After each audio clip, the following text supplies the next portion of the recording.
The clouds above churned ominously, as if signaling the approach of a cataclysmic storm, a deadly wind known throughout the Scalptia spatial domain. It was a disaster that came once every year, yet its arrival this early was unexpected. These clouds are no mere weather phenomenon. They herald the furious wind disaster. It is too powerful to withstand alone. We must retreat to our underground stronghold. Chen Yang urged with urgency. Shi Chuankong's face darkened upon hearing this. Han Li, sensing his unease, sent a voice transmission. Fellow Taoist Shi, are you familiar with this wind? I've seen it mentioned in ancient records from Pokong's study. It was described as a fierce wind disaster, though the details were sparse. Chen Yang's reaction speaks volumes. It must be devastating, Shi Chuankong responded. Han Li nodded. In that case, lead us swiftly. We exiles must look after each other. Follow me, Chen Yang replied, already on the move. Before they left, Han Li turned to him. Fellow Taoist Chen, kindly undo the restrictions on my puppet. Ah, of course, Chen Yang said, slapping his forehead and retrieving golden dragon whisker needles from Taoist Shi's elbow. These were crafted by a mighty figure in our profound city, designed for puppets. As each needle was pulled out, Taoist Xie came back to life, standing on his own after the 9th needle was removed. Your puppet is extraordinary, fellow Taoist Chen, Han Li observed. It's rare for one to stand so quickly, Chen Yang remarked, but he was eager to leave and stowed the needles. Let's go. After 2 hours of hasty travel, they reached a hidden valley surrounded by mountains, the air now thick with dark clouds and arcs of black lightning. Fierce winds howled, carrying a chill that threatened to freeze them. But at last, they arrived at their destination, a mountain face where Chen Yang revealed a hidden cave. A red-haired man, clad in armor, rushed out to greet them. Finally back, Brother Chen? Who are these three? These are fellow Taoists, Li and Shi, recent exiles like us. I brought them here to shelter them from the furious wind, Chen Yang explained. The red-haired man nodded. The pleasure is mine, but beware, the true storm is yet to come. It will be 10 times worse than this. Han Li's heart sank. The current winds were already a serious challenge, and the thought of a greater storm was daunting. Inside the cave, the winds ceased, and though the glacial qi lingered, it was far less intense. Fang Bei, seal the entrance and follow us. The glacial qi will seep into your body if you remain exposed, Chen Yang instructed. Fang Bei complied, visibly grateful, and they descended deeper into the cave. The path stretched on for miles, a natural cavern with signs of renovation. After some time, the oppressive chill receded, and the group could finally relax. Thank you for your hospitality, fellow Taoist Chen, Han Li said, his voice sincere. Don't mention it. Us exiles must stick together, Chen Yang replied casually. They walked on for another quarter hour before reaching a spacious cave where a large stone table sat surrounded by chairs. The walls contained crude stone rooms, each door shut tightly. The other exiles were sheltering within, avoiding the wind's fury. The storm will rage for about a month, Chen Yang continued. During that time, you may consider joining our profound city. Han Li and Shi Chuankong exchanged looks, nodding in agreement. As the winds howled outside, Han Li mused aloud, the Scalptia spatial domain is far more perilous than we thought. Shi Chuankong responded through voice transmission. Perhaps it's best to join Profound City. If we cannot find Violet's spirit, the city may still offer us benefits. Han Li thought for a moment, then agreed. Indeed, let us explore what Profound City has to offer. After a quiet exchange, the two rose to their feet and approached Chen Yang. We have decided to join Profound City, but we have a few questions. Ask away, fellow Taoist Li, Chen Yang replied. Is there a cost to joining, or are there rules we must follow? Rest assured, there is no cost. The only rule is this. Once you join Profound City, you must not betray us, Chen Yang answered. Han Li nodded. One more question. Have you heard of a female cultivator named Violet Spirit? She was cast into this domain decades ago. Chen Yang paused, then shook his head. I'm afraid I haven't, but do not be disheartened. Profound City has multiple branches, and communication arrays do not work here. She may have gone to one of our other cities. Han Li's heart sank, but Chen Yang continued. Our city may hold some answers. Perhaps she is there. The winds howled through the caverns as Han Li and Shi Chuankong stood, clasping their fists in respect before fellow Taoist Chen. We seek to join Profound City, Hanli declared, his tone resolute. Shi Chuangkong nodded in agreement, standing beside him like a steadfast companion. Chen Yang, eyes gleaming with approval, responded heartily. From this day, you shall be brothers of Profound City. Once the winds die down, we shall journey to Green Goat City. As the words were spoken, the red-haired man entered, his voice a warm welcome. Greetings, fellow Taoists. The air, once thick with tension, now felt lighter. Yet, the chill of the glacial qi still seeped into the cave, and each member of the gathering swiftly seated themselves in meditation to guard against its bite. Fortunately, the cave's shelter kept the worst of the frost at bay, leaving only a faint, harmless sting. Amidst the serene atmosphere, Hanli's attention shifted to Taoist Xie, who had remained eerily silent since being afflicted by the dragon whisker needles. Concern flickered across Hanli's face, and he reached out with his mind. Are you well, Brother Xie? Taoist Xi's voice entered Hanli's mind with surprising clarity.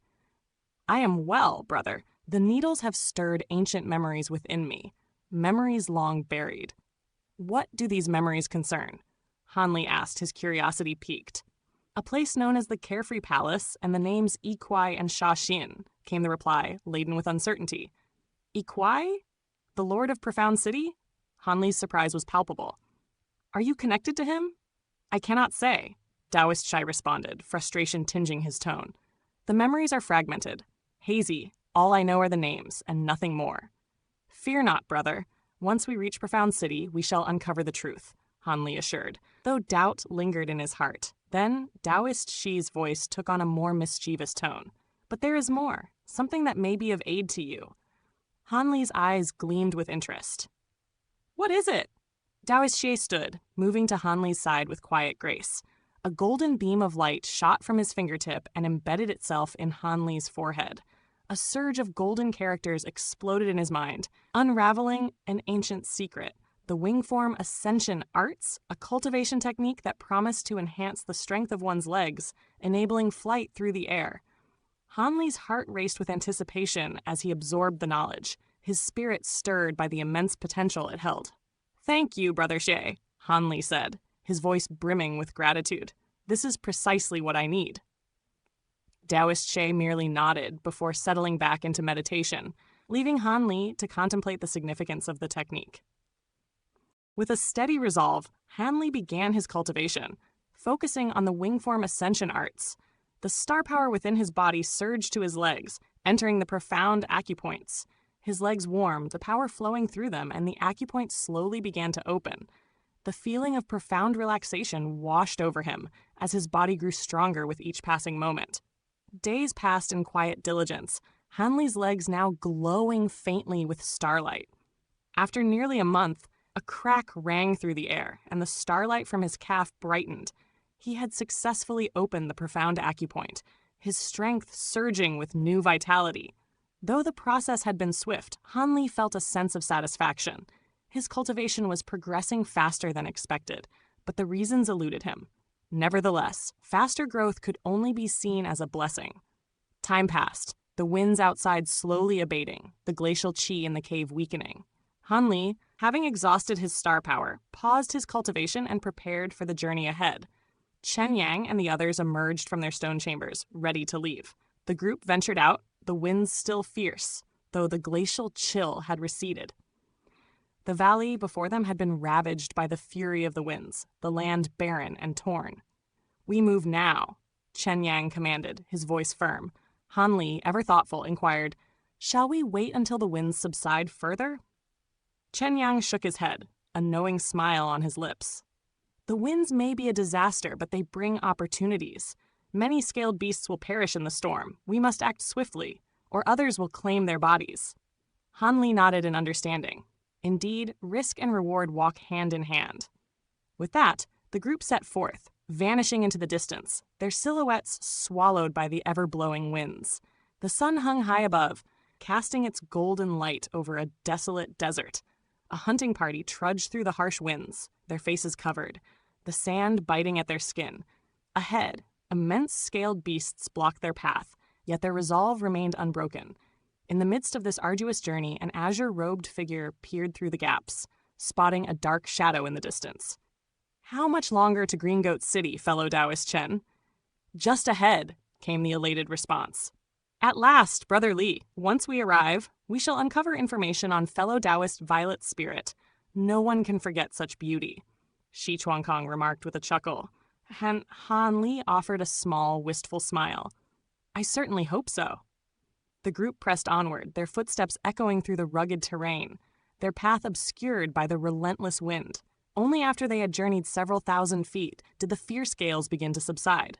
Ahead, the shadow Han Li had spotted revealed itself as two towering black mountains, their jagged surfaces scarred by the ravages of time and wind erosion. Nestled between them, a massive canyon cradled a formidable black fortress, its silhouette rising to an imposing height with three enormous watchtowers overseeing the land. Below, the fortress walls, solid and unwavering, stood as a testament to its ancient strength. As they approached the gates, Chen Yang swiftly removed the cloth from his face, brushing off the lingering sand, and stepped onto a stone platform. With a thunderous strike, he struck a large gong hanging above him. The sound rang out, causing a distant opening to appear above the fortress gates. Figures emerged from the shadows, and a voice bellowed, "Open the gates! Captain Chen Yang returns!" A series of rumbling sounds echoed as the great gates slowly creaked open, allowing the party to enter. Behind them, the gates closed with a heavy finality. Inside the fortress, Han Li was taken aback. The vast interior sprawled for miles, illuminated by flickering braziers that burned an unearthly beast fat, releasing a rank but smokeless odor. The air was thick with the hum of mechanical structures, gears grinding in harmony with the fortress's purpose. At the heart of the fortress, three towering stone pillars supported winding staircases that led to the fortresses above. Soldiers and workers bustled about, performing their tasks with practiced efficiency. Chen Yang, unperturbed by the surroundings, was met by two crimson-robed scribes. Each carried a thick tome in one hand, a brush in the other. One, a round-faced man with a curious horn on his brow, greeted Chen Yang warmly. "It seems fortune favors you, Captain Chen Yang," he remarked. The other scribe, with a cold demeanor and long ears, eyed Han Li's party with suspicion before inquiring, "What category do these three belong to?" Chen Yang hesitated for a moment, then replied, "They are my guests, and their categorization will be decided when I meet with the city lord." The square-faced scribe raised an eyebrow, but his colleague swiftly intervened. "Captain Chen Yang has earned our trust. Surely, we can wait until his meeting with the city lord to settle this." The cold scribe grumbled but relented. "It is acceptable," he muttered. With that matter settled, Chen Yang, ever the opportunist, discreetly handed the scribes a pair of beast cores, ensuring their goodwill. "Please tally the spoils of our hunt," he said, his tone casual. As the scribes departed, Chen Yang turned to his companions. "I will meet the city lord shortly. For now, I will arrange accommodations for you." As they walked, Han Li inquired, "Who were those two?" "Ah, they are the scribes of Green Goat City. They manage the records of hunters and newcomers," Chen Yang explained. "And the categories they mentioned?" Han Li pressed. "There are two, acquired citizens and defected citizens. The former hold higher status, able to join the guards or hunting parties, while the latter serve as laborers with fewer privileges," Chen Yang answered. "These categories govern the hierarchy here." Han Li nodded thoughtfully. "So it's a matter of status." "Exactly," Chen Yang replied with a smile. "Follow me. I'll explain more on the way." Their conversation continued as they passed through several archways, arriving at a massive cave carved into the mountainside. Han Li marveled at the sight. Green Goat City itself had been carved into the very heart of the peaks. A weathered stone statue of a humanoid figure stood before them, its features worn and indistinct. "Is this the city lord?" Han Li asked. "No," Chen Yang replied, his voice tinged with reverence. "This statue predates the city itself. Only City Lord Ikwai of Profound City may know its origin." With a wave of his hand, Chen Yang continued. "Green Goat City is divided into 4 levels. Below, we produce armor, weapons, and pills, all for the City Lord's distribution. Above that, defected citizens live. The acquired citizens reside higher, and at the very top, the City Lord's manor." He led them to a cave abode on the 3rd level. The atmosphere here was quieter, less crowded. A woman and 3 men dressed as servants greeted them. Chen Yang, ever blunt, gestured to the woman and said, "She's mine, but you can take your pleasure with her if you wish. Women are a rare commodity here." Han Li, unfazed, declined with grace. "I will rest before my meeting with the city lord." Chen Yang nodded. "Rest well. I will return after my audience with the lord." He turned to his servants. "Take care of my guests." With that, he departed, leaving the woman to escort Han Li and his companions to their rooms. Later, Shi Chuankong and Taoist Xie gathered in Han Li's quarters, their minds already contemplating their next move. In the dimly lit chamber, where braziers fashioned from beast skulls cast flickering shadows, Shi Chuankong inquired with a frown. "Brother Li, do you think they'll limit our freedom now that we've joined Profound City?" Han Li, his gaze steady, replied with a calm yet wary tone. "I don't believe they'll restrict us outright, but will likely be assigned tasks that demand our time. In this harsh domain, we must contribute and follow the rules." Shi Chuankong's lip curled in disdain. "I have no interest in becoming some acquired citizen, or whatever." Han Li, ever pragmatic, nodded. "We don't have much choice. We must remain vigilant." Shi Chuankong's brow furrowed further. "Do you think they'll plot against us?" Han Li's eyes darkened. "These are exiles, not saints. If they were of noble heart, they wouldn't have lasted this long." Shi Chuankong nodded in agreement. "Better safe than sorry," he mused. Taoist Xie, who had been silent until now, spoke. "What do you think of Chen Yang?" Shi Chuankong, though new to the man, commented, "He seems decent, treats his subordinates well." Han Li raised an eyebrow. "Do you sense anything unusual?" Taoist Xie mused. "It feels odd that he'd break the rules of Profound City on our behalf." Shi Chuankong shrugged. "He's just trying to win us over." Han Li, ever cautious, advised, "We cannot let our guard down." In a towering hall within Green Goat City, where massive braziers filled with eerie flames burned brightly, the figure of Du Qingyang, city lord of Green Goat, loomed ominously. His form, monstrous in stature, his body a sight of twisted power, and eyes with glowing silver pupils, struck fear into any who laid eyes upon him. The man sat atop a great black stone chair, a sheet of beast hide draped over it. Chen Yang, standing respectfully before him, reported on the trio's arrival. Du Qingyang listened, his expression unreadable. "A human, a devil, and a puppet." "A curious trio," he murmured. "No one knows of them yet?" "Rest assured, City Lord, my subordinates are silent," Chen Yang assured. Du Qingyang's voice grew colder. "Profound City and Puppet City just clashed over an outsider. Now, we've taken two from the outside. If news reaches them, they'll demand our heads." Chen Yang's tone was serious. "The devil is of little importance, but the human possesses true spirit bloodline. He must not fall into their hands." "I'll leave it to you," Du Qingyang said lazily, though his words were sharp. "Don't fail me." Chen Yang bowed deeply. "You can count on me, City Lord." That night, Han Li meditated in his chamber, cultivating the wing form ascension arts. His peace was interrupted by a knock on the door. It was Chen Yang, looking sheepish. "Brother Li, I apologize. I thought the city lord would grant us an exemption from the appraisal, but he denied it and chastised me for not following the rules." Han Li smiled, unfazed. "It's no trouble. We'll comply with the rules." Chen Yang continued, "Though he denied my request, the city lord agreed to allow you two to join my hunting party, provided you meet the prerequisites for becoming acquired citizens." Han Li, intrigued, inquired, "What are these prerequisites?" Chen Yang explained, "The appraisal tests the number of profound acupoints one has opened. 16 or more, and you're an acquired citizen. 54 or more, and you can command a city guard. 72, and you can lead your own hunting party." Han Li reflected on Chen Yang's hidden power, recalling the battle where he had only revealed part of his acupoint strength. "When will this appraisal take place?" he asked. "No rush," Chen Yang replied. "Rest today. Tomorrow, we will conduct it." The following day, Han Li's group was led through the fortress of Green Goat City to the right peak. Here, massive beasts were housed in pens, overseen by defected citizens and some acquired city guards. They climbed further, entering the third floor, where the two crimson-robed scribes awaited them. After a brief exchange, the scribes led the group into a vast stone chamber. The square-faced scribe spoke. "The puppet doesn't need to be appraised. Who will go first?" Shi Chuankong stepped forward. "I'll go," he said, volunteering. The round-faced scribe nodded. "Please, fellow Taoist Shi, step onto the platform."